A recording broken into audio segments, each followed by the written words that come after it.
All right, Algebra Review Day 4. Last day of review before your quiz. All right, so opener, you can go ahead and pause the video. Try this one on your own. This is what we went over yesterday.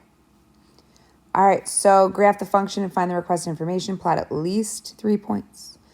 All right, and if you look here, we have vertex, y-intercept, and x-intercepts. This should give you at least 5 points right here. But if the x-intercepts are imaginary or they are decimals that go through where you don't know, that's why we said just at least 3. Okay, so first off, what form is this in? This is in standard form. However, we could factor it if we wanted to and get it in factored form and use that. But I'm just going to look at it as, hey, you're in standard form. My C value is 0 right here, and I'm just going to use my x equals the opposite of b, which is -8, over 2 times a, which is -2. All right, so I have -8 over -4, which is +2. That means the x value of my vertex is +2. Now I need the y value. Remember, once you have a y value, you get your x value by plugging in that x value. So I'm going to plug in 2 for x. I have -2 times 2 squared plus 8 times 2. Make sure you do your orders of operations. Inside parentheses, there's nothing to do. Exponents next. This is a +4. And now I can do multiplication left to right. So I have a -2 times 4, which is -8, plus 16, which is +8.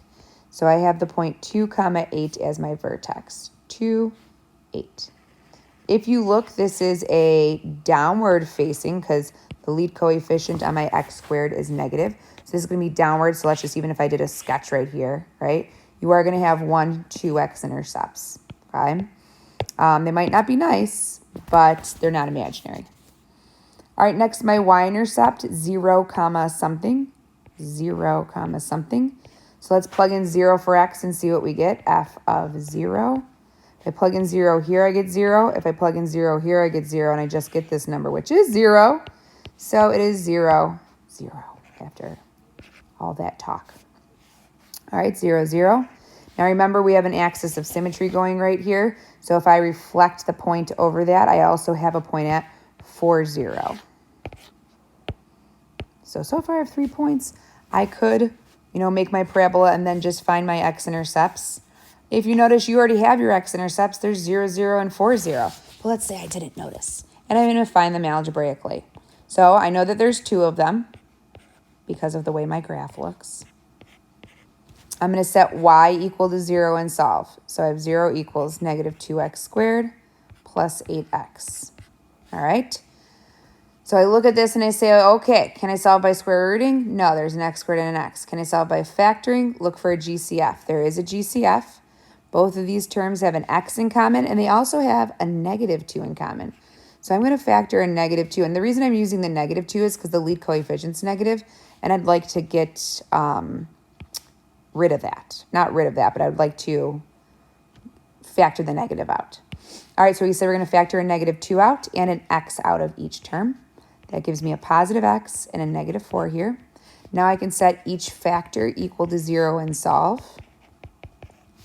Divide by -2. I get x equals 0. Add 4 to both sides. I get x equals 4. So I get 0, 0, and 4, 0. And if you look, we already knew that.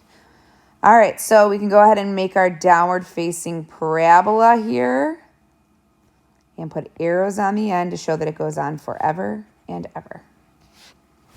Okay. All right, so our last set of review material that we haven't covered together yet, but once again, you've done before. So we have exponent properties that we're going to go through first. So off to the side really quickly, I'm just going to remind you of a few things that you learned in last year in Algebra 2 and possibly in Algebra 1. All right, so the properties that I'm speaking of here is that if you have x to the 3rd power times x to the 2nd power, okay? Please realize that x to the 3rd power is x times x times x. This is x times x times x. And x squared is x times x. So you can, since it's multiplication, I can put it right there. We can rewrite this as x to the 5th power. So the property here says, let me scooch this over here, is that if you have the same base, x and x, what you can do is you can keep your base and you can add your exponents. That's when this is multiplication, okay? So that's when you have two terms being multiplied and they have the same base. You keep the base and add the exponents. Idea being if you had x to the third squared, please realize this is the same thing as x cubed times x cubed. It's not anything times itself. So now if you use the property above, you add those exponents and you get x to the sixth. So if we rewind and go back to the beginning and skip the middleman here, if we have a base with a power raised to a power, you can keep your base and multiply your exponents. If you have an x cubed over x squared, so this is division now, there's three x's up top, x times x times x, x, x, x. And on the bottom, you have two, x, x. These are all factors. So these x's will cancel to 1. These will 1. You'll just be left with x to the first power. So if you look at that, what's happening here, what I like to do is I can say, where's there more? Okay, where's there more? There's more up top, so those are going to stay. Get rid of the 2 in the bottom. Take away 2 from here. There's 1 left. That's how I look at it. So vice versa, if it was x squared over x cubed, you can use the same idea. There's 2 up, there's more in the bottom, leave those. There's 2 here, take those away. Take away 2 from there, there's 1 left. So you have an x to the first in the bottom, and then you still have 1 up top, okay, because this was a 1x squared.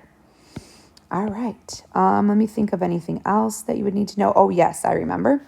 The last thing I think, otherwise I'll come back to this, that you should know is anything to the 0 power is 1.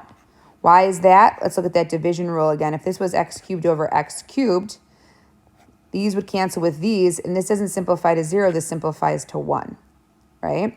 Also, if you look at the property with what we're doing here, this is the same idea as x to the third, keep your base,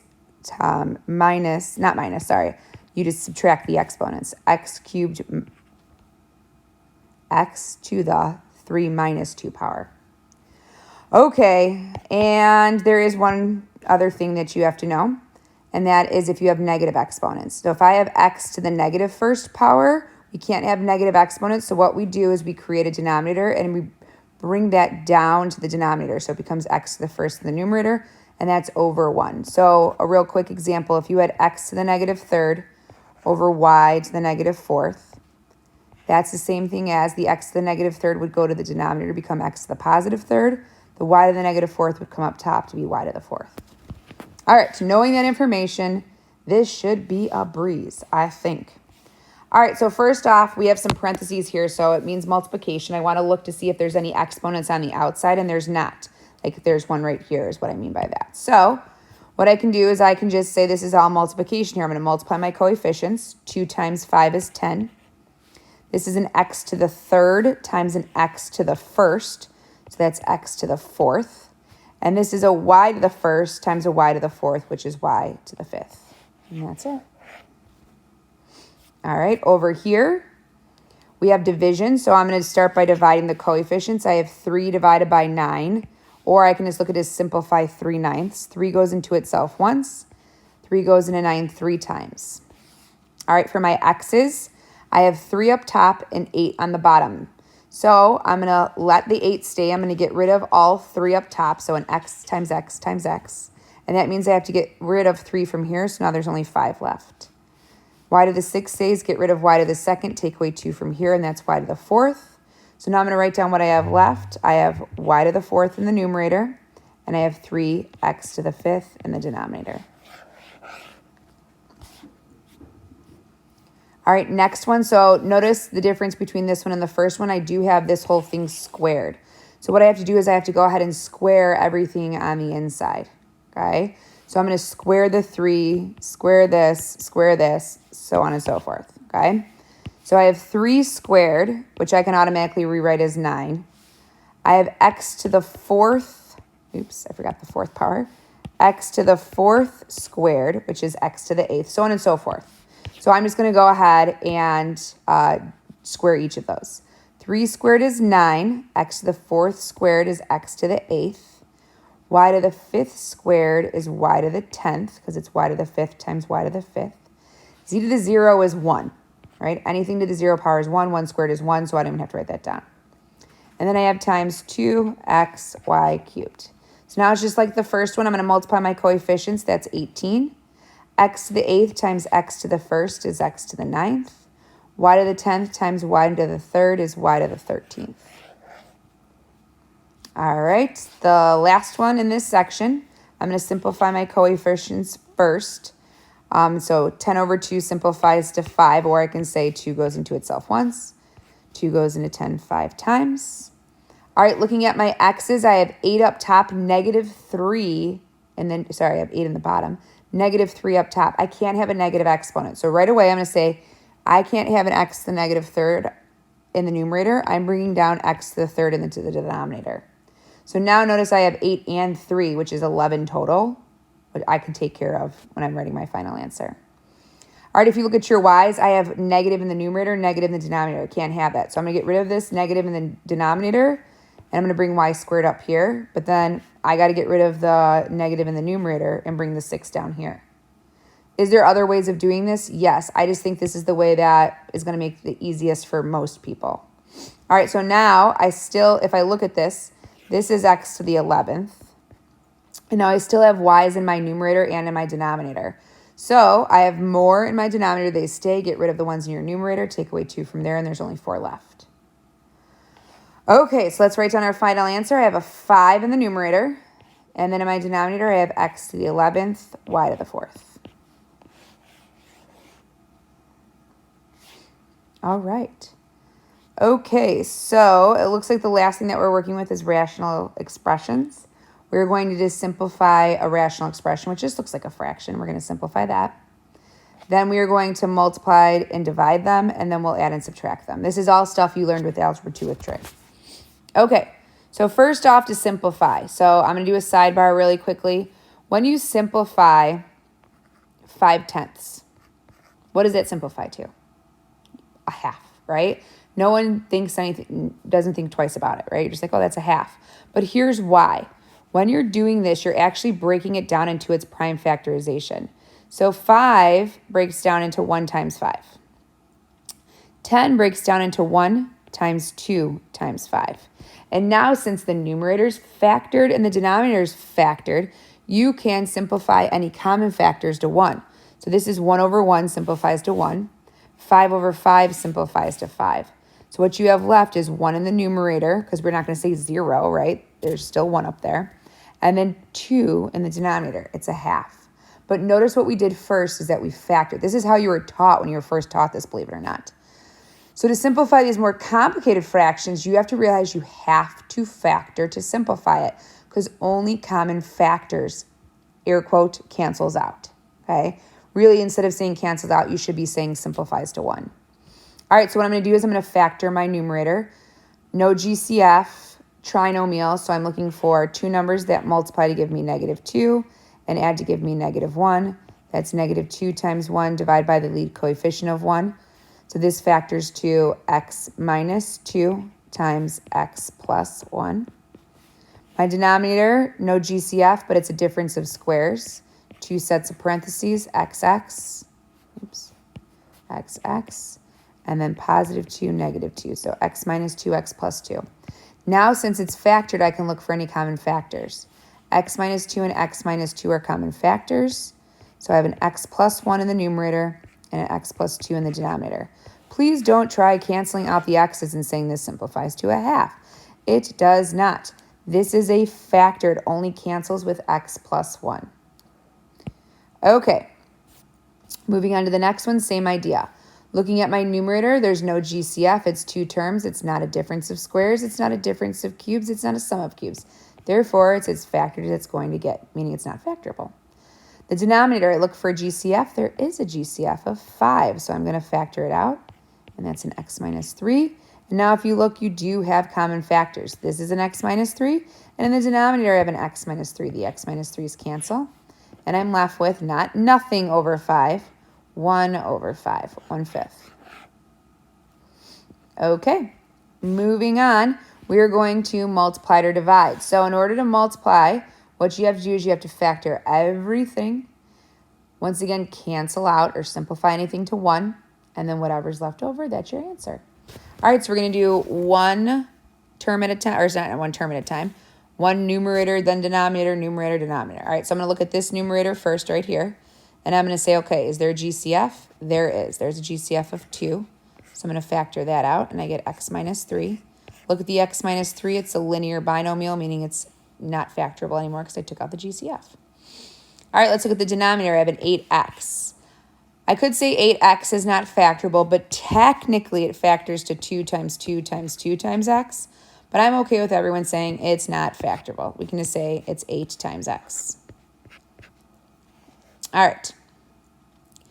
Next, we have our next fraction. The numerator is x squared plus x. I need to see if I can factor it. Look for a GCF first. It has an x in common, so I'm going to factor that out. That's x plus 1. X plus 1, not factorable, so that's done.